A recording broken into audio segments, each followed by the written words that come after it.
Le meilleur endroit pour parler d'espace sans décoller de Nice, c'est l'Observatoire.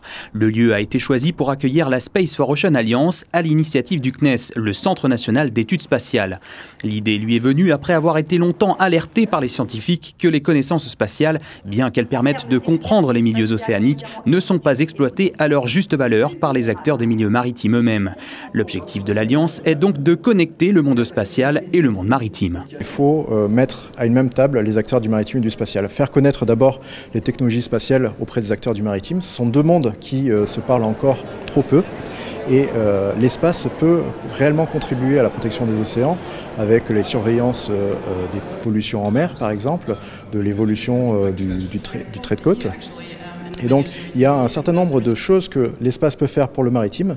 Et donc, il est nécessaire réellement de mettre les deux communautés ensemble afin d'œuvrer de concert pour la protection des océans.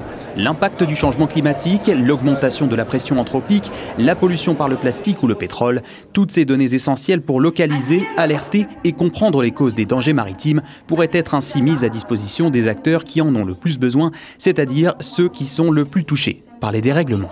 Un des objectifs de l'Alliance, c'est vraiment renforcer cette connexion à travers la remontée des besoins, en tous les cas des pays insulaires qui subissent les plus, finalement les pays vulnérables qui subissent plus les impacts du changement climatique, et tout cet écosystème finalement institutionnel mais aussi privé qui travaille dans le monde scientifique des observations spatiales et comment faire en sorte que ces données spatiales qui sont riches d'informations combinées à de la donnée in situ, à des modèles digitaux numériques vont permettre finalement l'approvisionnement et le développement de services opérationnels mais co-construits et co-développés à l'échelle des pays et à l'échelle des territoires.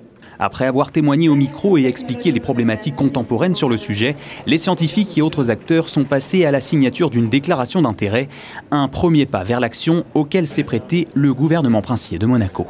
Monaco est engagé aussi historiquement en faveur de la protection, de la préservation et de la conservation des océans.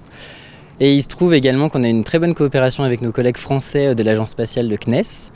Donc les intérêts de la coopération franco-monégasque et les intérêts poursuivis par Monaco et le prince souverain se sont retrouvés renforcés par cette nouvelle collaboration qui ne prend pas exclusivement place entre la France et Monaco. On est également rejoint par l'agence spatiale des Maldives, celle de Norvège, le Bureau des affaires spatiales des Nations Unies et de nombreuses autres organisations spatiales et maritime. La déclaration d'intérêt sera présentée ce vendredi 13 juin, dernier jour du sommet sur l'océan, à Peter Thompson, l'envoyé spécial du secrétaire général des Nations Unies à Nice, espérant que ce nouveau projet atteindra lui aussi le sommet du succès.